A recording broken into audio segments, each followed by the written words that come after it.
The history you haven't heard. How African leaders sold their own. The Transatlantic Slave Trade. Today, we are tackling a tough but vital part of history. The Transatlantic Slave Trade. It's a dark chapter where millions of Africans were taken from their homes and forced across the ocean.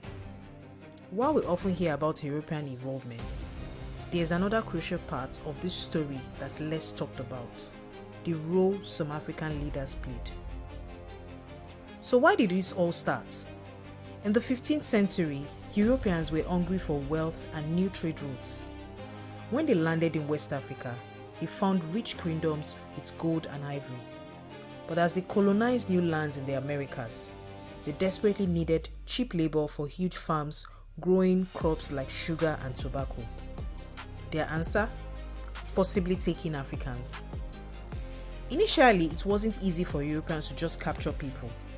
African communities were strong, knew their lands, and resisted fiercely. This forced Europeans to change tactics. Here's where it gets complicated. European traders started offering valuable goods like weapons, textiles, and alcohol to African leaders. These leaders, looking for power or to defeat rivals, began to participate. They would capture people from neighboring tribes or even their own communities and sell them to the Europeans.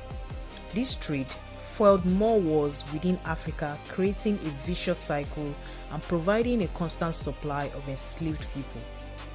We see this in places like the Congo Kingdom, where King Afonso initially traded with the Portuguese but then supplied slaves. The powerful Asante Empire also engaged in wars, selling captured Fanti and Akan people. The Dahomey Kingdom was particularly notorious, efficiently capturing vast numbers including the Yoruba, with their powerful female warriors, the Dahomey Amazons, even playing a role. The Oyo Empire too used its military might to capture and sell people like the Igbo. And sadly, some segments of the Igbo and the Aro Confederacy themselves became active participants in this tragic trade.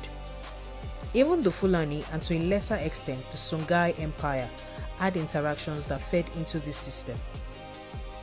The consequences for Africa were horrific. Millions were lost, leading to massive depopulation and broken societies. The constant violence tore communities apart, and these weakened states paved the way for something even bigger: colonization. By the 19th century, European powers carved up Africa, exploiting its vast natural resources, imposing their cultures, and drawing arbitrary borders that still cause conflicts today. This left Africa economically dependent and underdeveloped for generations. Understanding Africa's part isn't about blaming. It's about getting the full, complex picture of human atrocity. It shows how power, greed, and difficult choices can lead to immense suffering. Remembering this past in all its complexity is essential.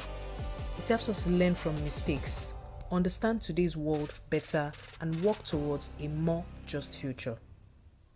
Don't forget to like this video, subscribe to our channel, and share it to spread awareness. Your support means a lot to us.